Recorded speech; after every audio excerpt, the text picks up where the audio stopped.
Recording in progress. Okay, this week's Sedra is Parshas Shoftim. It's also the first first Shabbos of Chodesh Elul. So I felt that it is appropriate to discuss about Elul. We've discussed it before, but maybe during the weeks during Elul, we would try to connect the Sedra with the significance of Elul. Now, there is a custom, according to our minhag. This year would have been that case in any way, in any situation. There is a custom to blow the shofar every morning in Chodesh Elul. In fact, it's brought down in the poskim, in the Ramah, that there was even a custom. Apparently, that custom does not seem to exist anymore, to blow the shofar, not just at Shacharis, not just at the completion of Shacharis, but at the completion of Ma'ariv as well. So we have to understand, now the mitzvah blowing, the custom of blowing the shofar, it's based on a Pirkei de Rabbi Eliezer. The Pirkei de Rabbi Eliezer says that HaKadosh Baruch Hu, in order to prevent the Jewish people for committing the blunder that they committed with the first luchos, with the first tablets of building the golden calf. So when Moshe Rabbeinu went up the second time, and Moshe Rabbeinu went up on Rosh Chodesh Elul, when he went up the second time, they blew the shofar. And because of that, we blow the shofar throughout the month of Elul, reminiscent of the shofar that was blown when Moshe Rabbeinu went up to Har Sinai for the second time. Now, there's different opinions whether they blew the shofar every day, which is the foundation of our custom, to blow the shofar every day in the month of Elul, with the exception, of course, of Erev Rosh Hashanah, or they only blew the shofar on the first day of Rosh Chodesh Elul. But we have to understand,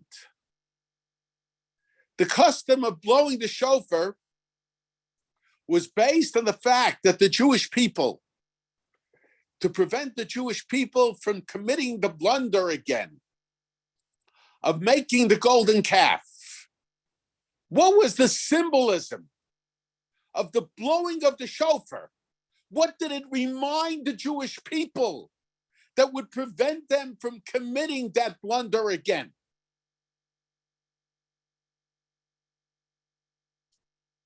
Now we have to understand,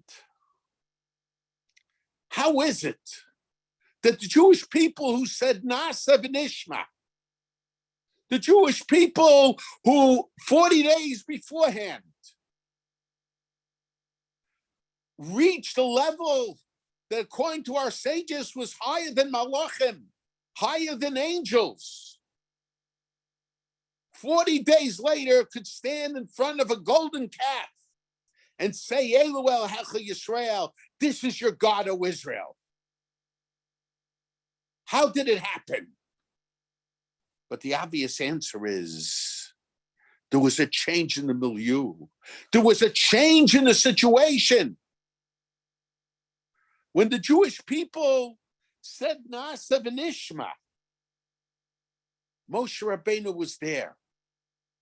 They felt connected to God through Moshe. But when it appeared to them that Moshe Rabbeinu was no more, when the Sultan made it appear that Moshe Rabbeinu was dead,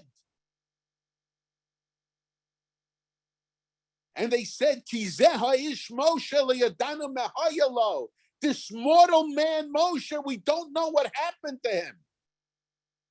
So somehow they felt that their connection with God was severed. And it's because of that situation that they built a golden calf. Now, how are we to understand this? And I've explained it many times. We say in the Haggadah and Pesach, Ilu kirvanu lifnei har Sinai. If you brought us close at Mount Sinai, v'lo nasan lanu es Torah, and you didn't give us the Torah, dayenu, that in itself would have been very significant. What would have been the significance of coming to Mount Sinai and not receiving the Torah? And I've mentioned that Kirvanu lifnei har Sinai doesn't mean brought us close to Mount Sinai. But Kirvanu lifnei har Sinai means that God brought us close to himself. At Mount Sinai, there was revelation. There was the sensing of the presence of God. And the sensing of the presence of God, that was the experience of Matan Torah. So, Ilu Kirvanu lifnei har Sinai at Mount Sinai, there was not just the word of Sinai, the Torah of Sinai. My father would call it the voice of Sinai, but there was the fire of Sinai as well. I define the fire of Sinai, the experience of sensing the presence of HaKadosh Baruch Hu. And even if we hadn't received the Torah, but the sensing of the presence of HaKadosh Baruch Hu in a manner that was not, that never before happened and will never again happen, that in itself was a very great event. And that's what we mean. Ilu kirvanu lifnei har Sinai v'lo nasan lanu es Torah. Dayenu, that in itself would have been great. Now, what is the experience of Sinai? The experience of Sinai is the sensing of the presence of God. And how did God make his presence known to the Jewish people? We repeat it in the Shemona Esrei every year, Rosh Hashanah. God made his presence known to the Jewish people by the sound of the shofar. Uvekol shofar hafata, you made your presence through the sound of the shofar. What the Jewish people perhaps did not understand, that it was not enough to perpetuate the Torah, but you had to, the word of Sinai, as my father would have called it, but you had to perpetuate the experience of Sinai as well. If you did not perpetuate the experience of Sinai, perpetuation of the word of Sinai would crumble as it did. And that was the problem. The Jewish people were only able to sense the presence of God when Moshe was there. And when Moshe was gone, the experience of Sinai was also gone. So the blowing of the shofar, that's a reminder about our responsibility of perpetuating the experience of Sinai. When man realizes that God is there, when man senses the presence of God, man is not capable of sinning. And it's interesting, when a person says vidui, I'm not talking about the vidui of Yom Kippurim, but the vidui that a person says all year when he realizes his sins. He says, Ana Hashem, please God, I sin before you. What's the significance of I sin before you? But the significance of the idea of sinning before you was because when we do tshuva,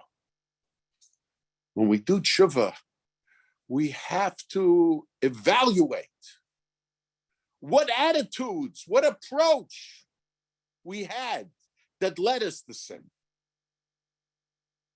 and what led the Jews to sin. Because it's not enough to say, I regret the sin. You have to change your attitudes that led you to sin. And it's interesting, when it comes to the sin itself, it's almost always objective. What is a sin for one person is a sin for another person. But when it comes to the attitudes, the associations that lead a person to sin, that can vary from individual to individual.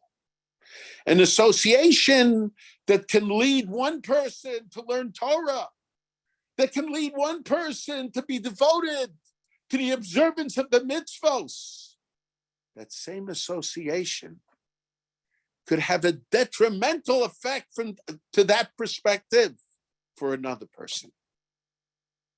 Each person is different.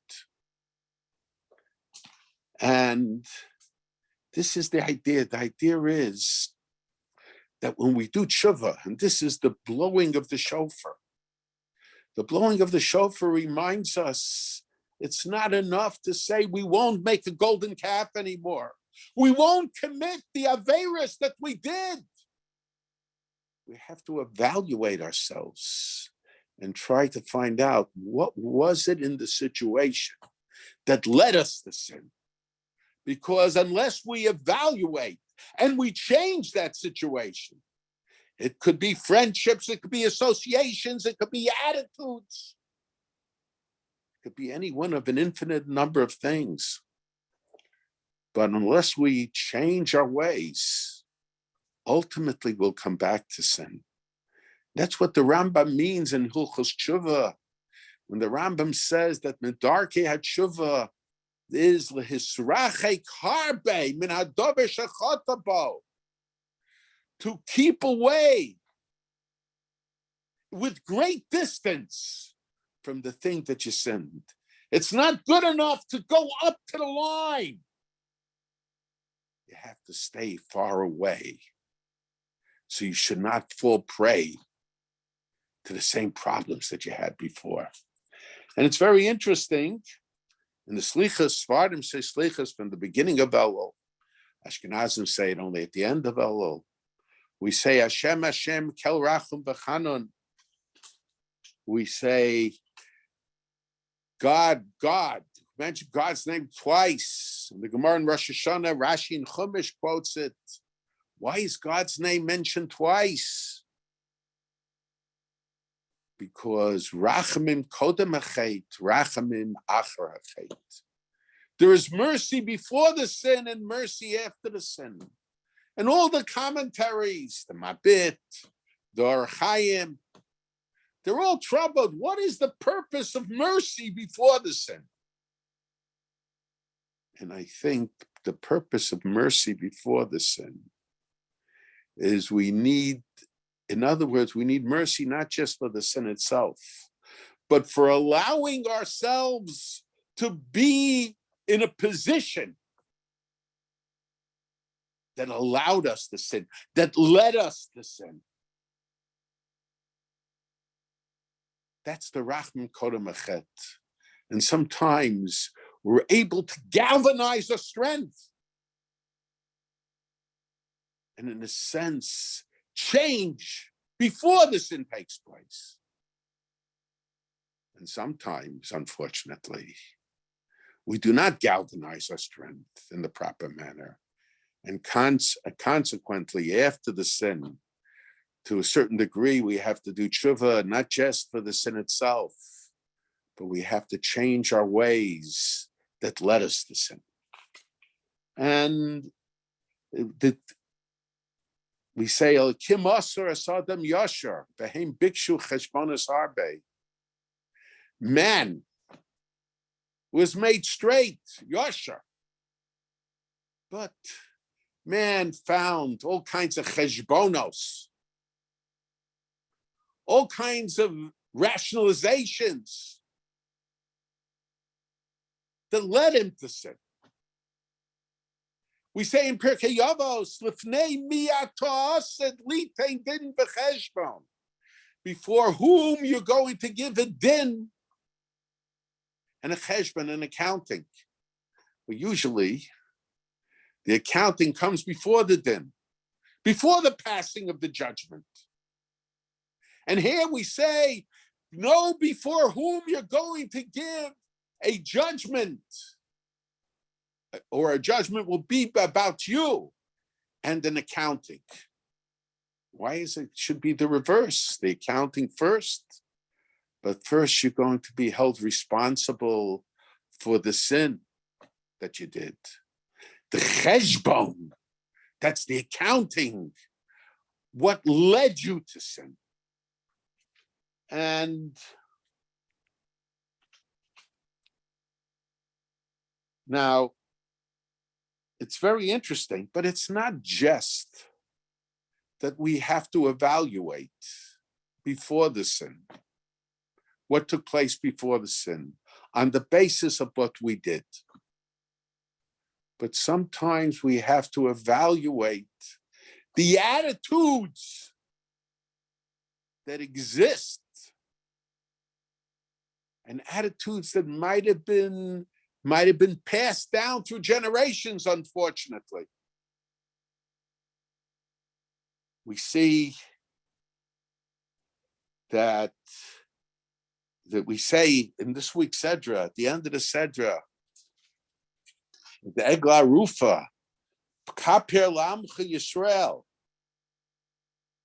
when a person was found dead and we don't know who killed the person. So the Skadim, the elders, go out and say, Kaper Lamcha Yisrael, atone for your people Israel, who you have redeemed, Hashem, God. So the Chazal tell us, our sages tell us, Kaper Lamcha Yisrael, give atonement for the living and for the dead. Asher Padisa, even those, all the way through those who left Egypt.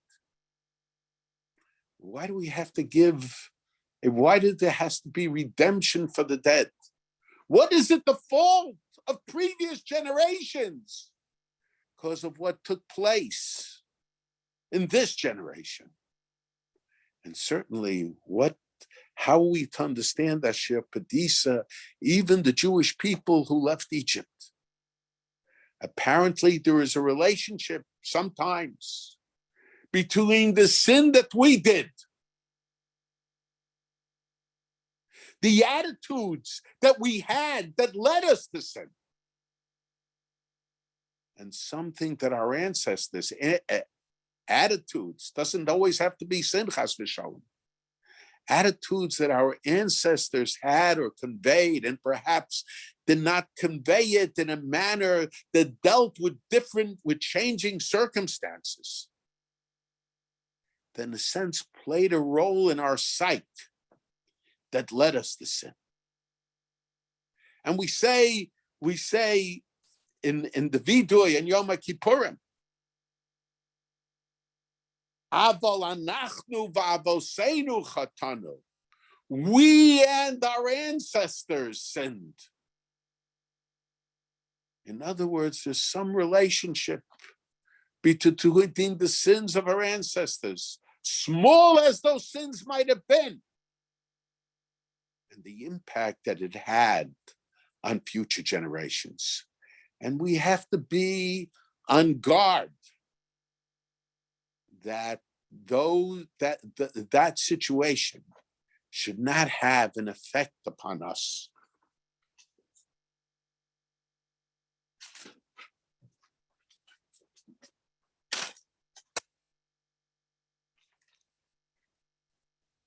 And sometimes our ancestors might have made a mistake, and they weren't even aware of their mistake.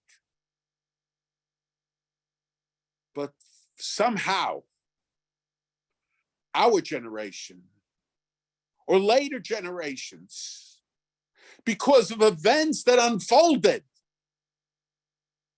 became aware perhaps of their mistake. And I know there are many that will probably argue with me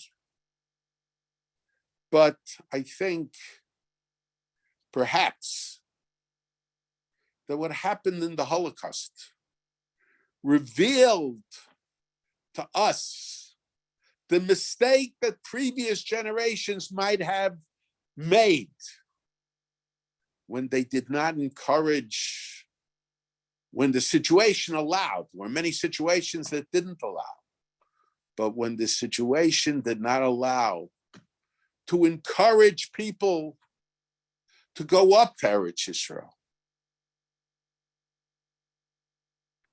Perhaps there was a lesson contained therein. And unfortunately, I think instead of recognizing that mistake, there are many that try to justify it. I'm not trying to place blame on anybody, because history has revealed to us things. Hindsight is 20/20 vision. But nevertheless, we have to be on guard that we shouldn't have that same attitude. Now, but what's the significance? And that's the significance of Filu Yotzei Mitzrayim. Even those who went out of the land of Egypt. What's the significance of those who went out of the land of Egypt? But I've talked in the past about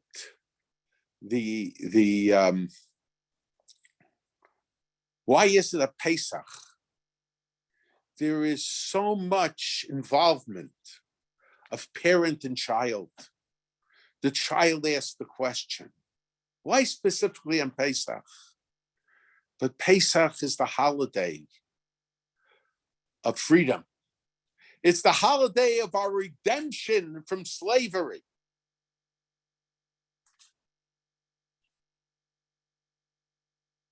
It's the holiday of our redemption from slavery. And the halacha is a slave, ein lo yichus. He does not have legal pedigree. The law that a slave doesn't have legal pedigree is not that it should be that way, but it's expressive of the facts of life. A slave was sold away from his parents. The parents were sold away from their children. There was no connection, no linkage of the generations. And even in Mitzrayim, people belong to their masters, their taskmasters. So the concept of freedom from slavery, in a sense, represents the linkage of the generations that doesn't exist with slaves. Slaves, their parents, are replaced by their masters. So this is the linkage of generations. When we go out of Egypt, we have to understand the idea of the linkage of the generations. We have to understand the impact that previous generations have on the future generations. And at the same time, we have to understand how the way we act, in a sense, is attributed to our parents. When we act, and our parents and our ancestors, when we act in a proper manner, so it could be seen in a positive light. But when we act in a negative manner, many times it could be attributed to the attitudes that existed in the generations before us. That's what you say, we and our ancestors sinned, because our sin might have had its foundation, might have had its roots in the attitude of our ancestors, even though in them it was under altogether different circumstances, and it wasn't as extreme. But nevertheless, there is a correlation, there is a relationship. And it's interesting that in Elul, one of the sources for the significance of Elul is the pasuk, is the verse, Umal Hashem es levavcha ve'es levav zarecha. God shall circumcise your heart and the heart of your descendants. Umal Hashem, es, the aleph, es is aleph, levavcha is lamed, ve'es is vav, levav, the hearts of, is another lamed, elul, zarecha, of your seed, of your descendants. It represents the idea that to a certain degree, when we are affected by our ancestors, and we have to bear in mind that what we do and the way we act affects our future generations. And it's interesting, by Kabbalah Satorah, the Medrash says, when the Jewish people, when did HaKadosh Baruch Hu give them the Torah? When they accepted the Torah for all future generations as well. In other words, we have to bear in mind that when we have to choose, bein tov l'ra, to a certain degree, we're not just choosing for ourselves necessarily, but to a certain degree, it has an impact. It has an impact on future generations as well. There are many that they want their children to be bnei Torah. They want their children to be committed to Torah mitzvos. It's almost the opposite of the way it was a few generations ago, when it was just the reverse. But we dream about the future. But the future is connected to the present. And we have to bear that in mind. And that is part of what Elul is about. Now, it's interesting. In the Yovel year, the mitzvah is a mitzvah of blowing the shofar. On Rosh Hashanah, the mitzvah is lishmoa kol shofar, to hear the sound of the shofar. Why is it that way? Now, I think because the mitzvah of lishmoa kol shofar is to hear the message of the shofar. When we blow the shofar, we are giving the message of the shofar. What is the message of the shofar? Now, in Parshas Eikev, it says the expression mamrim is mentioned twice. Moshe Rabbeinu, when he gives Musar, he chastises the Jewish people. He says, "Mamrim hayisem im Hashem yom daiti eschem." You were rebellious with God from the day I knew you. But it also says there, "Mamrim hayisem im Hashem miyom tzeschem eretz Mitzrayim," from the day you went out of the land of Egypt. Now Moshe Rabbeinu, when he went down to seek out his brothers, as it says in Chumash Shmos, to see in their burdens, to understand what they were undergoing. He was, according to our sages, he was 20 years old, or some medrashim that say he was 13. When he returned to Egypt, he was 80 years old. There were 60 years that separated. From the time he knew his brethren to the time that he took them out of Egypt. So we seem to have a contradiction. On one hand, he left Egypt. He said the Jews were rebellious from the day he knew them. On the other hand, he says they were rebellious from the day they left Egypt. Now, it's very interesting that in the pasuk, Mamre Me'yishem Hashem Miyom Daiti Eschem, you were rebellious with God from the day I knew you. The first mem is a small mem. In other words, it could be read, if we ignore that small mem, it could be marim, you were bitter.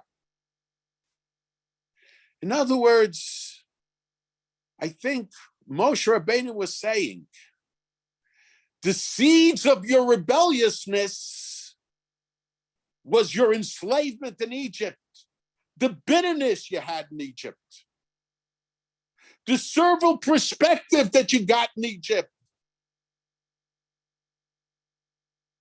That is what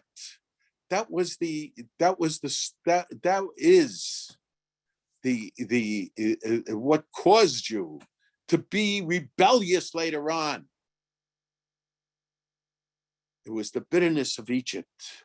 And in a sense, we have to get rid of that servile perspective.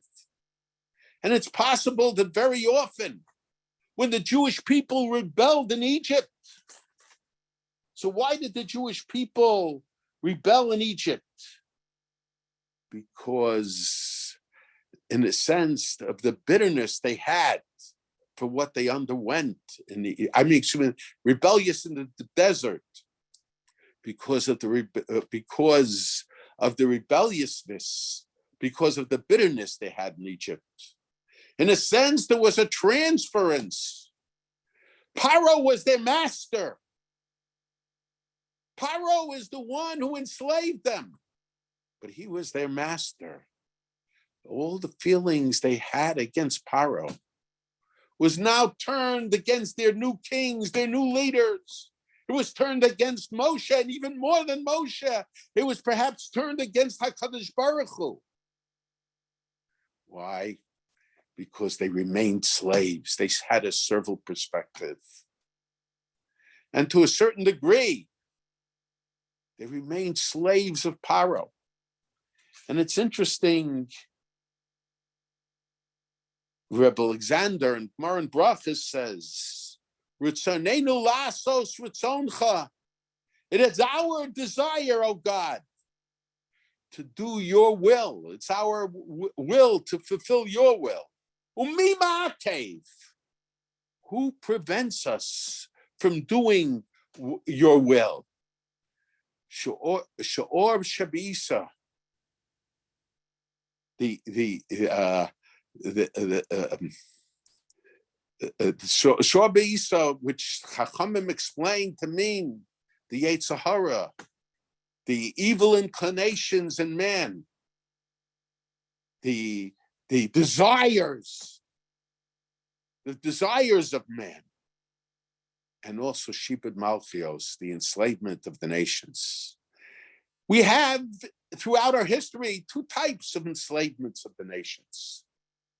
We have enslavements of the nations when all kinds of pressure was placed on us. Imprisonment, torture, special taxes that forced many Jews, unfortunately, to succumb to demands of their foreign rulers who tried to impose upon them a different style of life. But there's another type of enslavement of the nations. There is another type of Shibud Malchios. That is the word assimilation. We feel slaves of the society. And as the moral standards of the society we're in changes, and we know now that they're changing from day to day. We're on what's called the woke generation. Somehow, we are changing our attitudes also.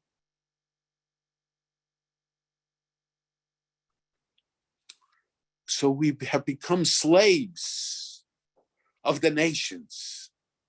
It's not slaves because of a gun that's held to our heads, but it's social slavery, moral slavery.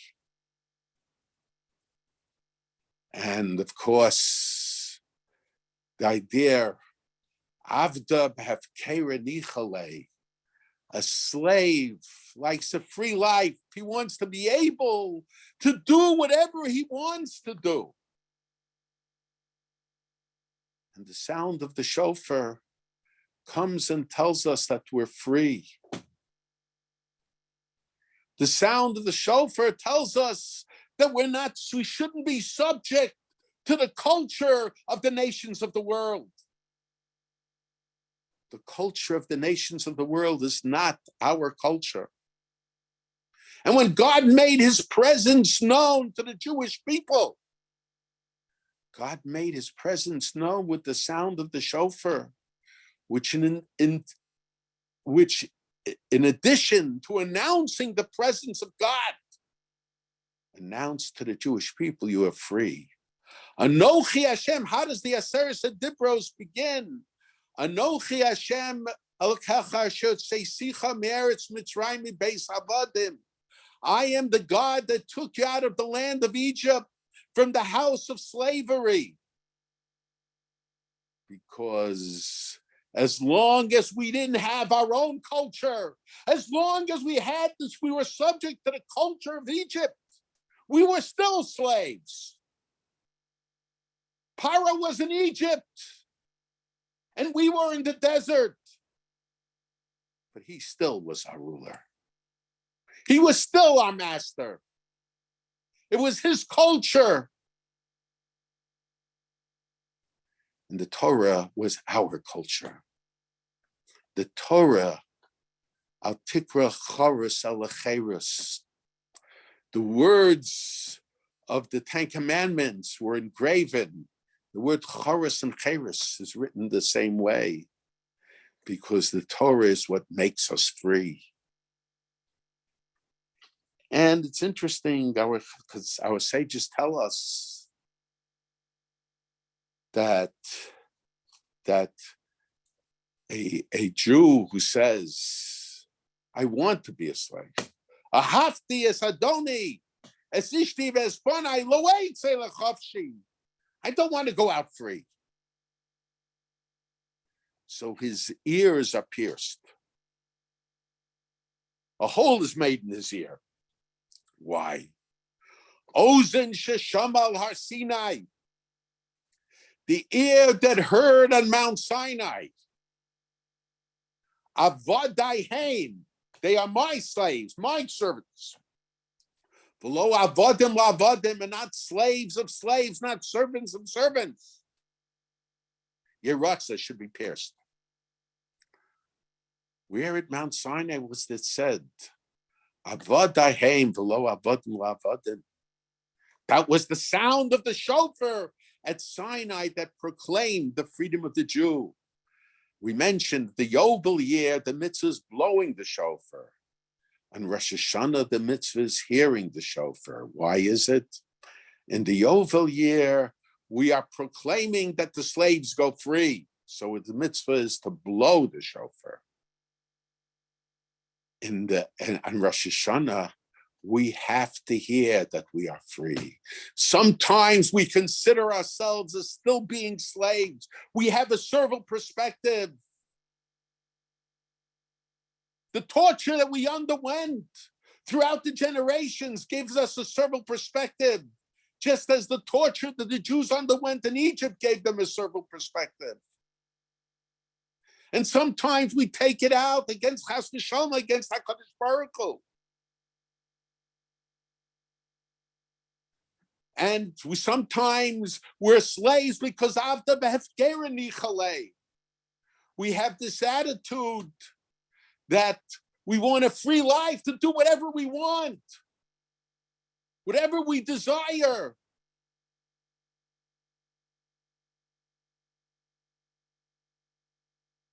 The drives in man. And also, we also sometimes, it's the Shibud Malchios, we feel bound by the attitudes of the day. Attitudes that were completely the opposite of a couple of years ago. We're slaves to the society that we're in. So the sound of the shofar proclaims that to the Jew, and Rosh Hashanah he has to hear that he's free. He has to realize that he's free. He's no longer a slave to society. He's no longer a slave to the oppressors of the generations.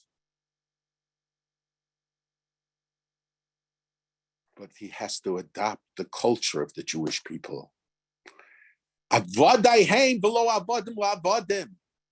We only can be free if we recognize HaKadosh Baruch Hu, if we recognize God as our King, as our Master. The two messages of Shofar, the message of freedom and the message of sensing the presence of God, manifests itself in accepting God as our King.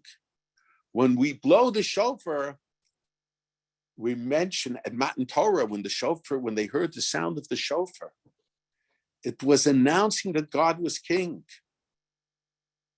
Because a king is one who you accept his decrees.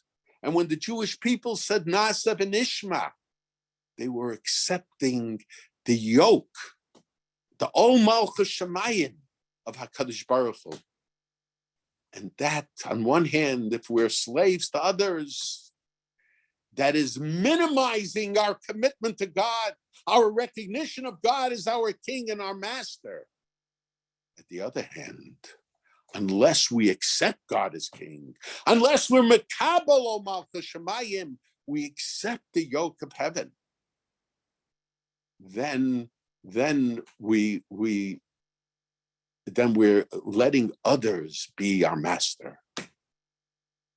So the sensing, the blowing of the shofar that we do in Elul, the blowing of the shofar that they did when Moshe Rabbeinu went up to the mountain, was meant to emphasize, it's not, you cannot perpetuate Torah of Sinai unless you perpetuate the experience of Sinai. What is the experience of Sinai? Sensing the presence of God as our King. You know, you can have a king in a palace, as they say, but if the king is there where you are, then you're very careful what you do. So we have to constantly sense the presence of HaKadosh Baruch Hu, the presence of God. So, but at the same time, when we accept the yoke of heaven, so then we are truly free. Al tikra charis el cheres. That's the freedom of the Jew. The two have to go hand in hand together. And I think that's the idea behind Elul. The idea behind Elul is that we have to be concerned. We have to recognize God as our King. And we have to recognize that we're free. But we're only free if we do not feel bound by the culture of the nations. I'm not saying that there aren't positive aspects to the culture. It's one thing to recognize the positive aspects of the culture. There is the beauty of Yavin, of Greece, in the tent of shame, in the tent of Klal Yisrael, is something that Chazal emphasize. But we can't be slaves to Greece, to the culture of Greece. We have to be masters of our own culture. And the foundation of our culture is the Torah and the mitzvahs. Now,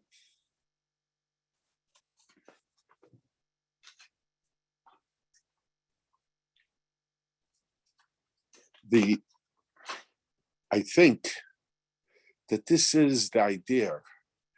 In Elul, we have to focus, I say, not just on the sins that we did, but what led us to sin, the environment that we were in. And we feel bound by that environment. So the sound of the shofar, because we come avadim, we come slaves. So in a sense, the sound of the shofar proclaims God is our king, but it also proclaims that we are free. And we shouldn't feel bound by the environment that we are in. And I think perhaps we could explain the opinion that they blew shofar twice. They blew shofar. Of course, that's not our practice, but there was an opinion that they blew shofar in the morning and the evening. Why both in the morning and the evening? And I think there are two reasons for it. One reason for it is they blew shofar in the morning and the evening because morning and evening, that's when there's a mitzvah of Kriya Shema. What is the mitzvah of Kriya Shema? The mitzvah of Kriya Shema is Kabbalah Sol Malchus Shemayim. Kabbalah Sol Malchus Shemayim is recognizing God as our king, recognizing our commitment to observe the laws of HaKadosh Baruch Hu, to be committed to the Torah. And included, as I mentioned previously, is the fact that HaKadosh Baruch Hu, that God took us out of the land of Egypt and that we are free. And the law, so in order to identify the shofar with those ideas, the shofar is blown both in the morning and the evening at the times that we recite the Shema, which is Kabbalah Sol Malchus Shemayim, accepting the kingship and the laws that were given to us by HaKadosh Baruch Hu. But I think there is one more reason why there is an opinion, and I think the two reasons go together, that the shofar is blown. There was blown, it's not our practice, but there was a practice to blow the shofar morning and evening. Why morning and evening? It's interesting, the sheet of on Rosh Hashanah, the shofar is blown a number of times. First, there are 30 kolos, 30 sounds that are blown right at the beginning. And then during the repeat of the Shemoneh Esrei, there are 30 sounds. And then there is a shita that you have to do 30 sounds at the end of the davening, which is 90. And then we add 10 to make it 100 for a special reason. But the shita of the Baal HaMor is that the first 30 kolos, the first 30 sounds, was something that was instituted by later generations. When I say later generations, I'm talking in the time of the Gonim. That's what he says. But he says the Gemara talks about 30 kolos, 30 sounds, the kios de miyushav, the sounds of sitting. He says it's the opposite of the way everybody else learns. But he felt, his opinion was that the kohol, the congregation, sat during Chazaras Hashatz, during when the Shemoneh Esrei was being said over by the Chazan. And he says that because of that, the 30 kolos, the 30 sounds, are identified in the Talmud as 30 sounds, the miyushav, sitting down, because they were recited while the Jews were sitting down. But before they left, they would get up to leave. That was the kolos, the mu'umad, the standing up, the getting up to leave the shul. And then they would have 30 more kolos, 30 more sounds. It's very strange. Why should there be kolos, 30 sounds, when we leave the shul? Okay, la'arve v'sasatan, whatever that means. But I want to suggest that, when we stay in shul, Yom Kippurim, Rosh Hashanah, and we hear the sound of the Chauffeur, we are awed by the sound of the Chauffeur. And there's trepidation. But that's only as long as we're in shul. But when we leave the shul, the message of the Chauffeur is forgotten. So, because this is Rosh Hashanah. This is the day of judgment. We only feel the sense of judgment, the significance of the day when we're in shul. But we have to understand that the message of Chauffeur is not limited to the shul. On the contrary, the message of Chauffeur we have to take outside the shul also.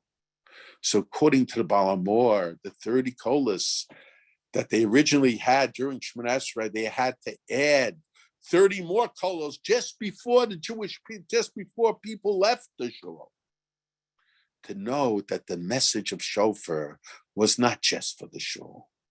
The message that we're free, the message that we're not slaves of the attitudes of the day. In shul, we feel we're not part of the outside community. But when we go outside, all the attitudes, somehow we are slaves to those attitudes.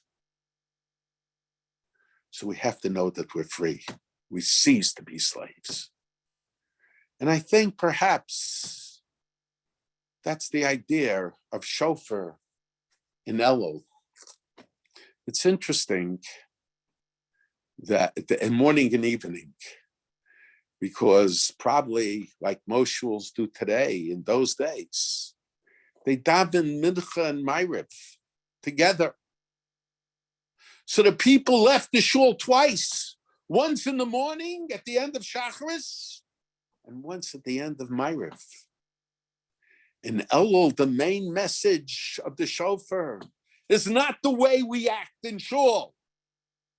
The main message of Chauffeur is the way we act outside the shul, when we leave the shul. Now, I mentioned that there is a relationship between Tisha B'Av and Rosh Hashanah, and with Elul and Rosh Hashanah. We have the Shiva de Nechemta, the 7 weeks of consolation that connect Tisha B'Av to Rosh Hashanah. What's the idea behind it? And of course, to Elul. What's the idea behind it? The idea behind it is that in Elul, when you take a look at the Averos, that Chazal list why the Churban took place, most of them don't have to do with the Beis HaMikdash. Most of them have to do with the way the Jews acted outside the Beis HaMikdash. Sinas Chinam, Shelo Berchu B'Torah Tchila, all kinds, the way they acted in judgment, all kinds of reasons. But most of them don't have to do with the Beis HaMikdash.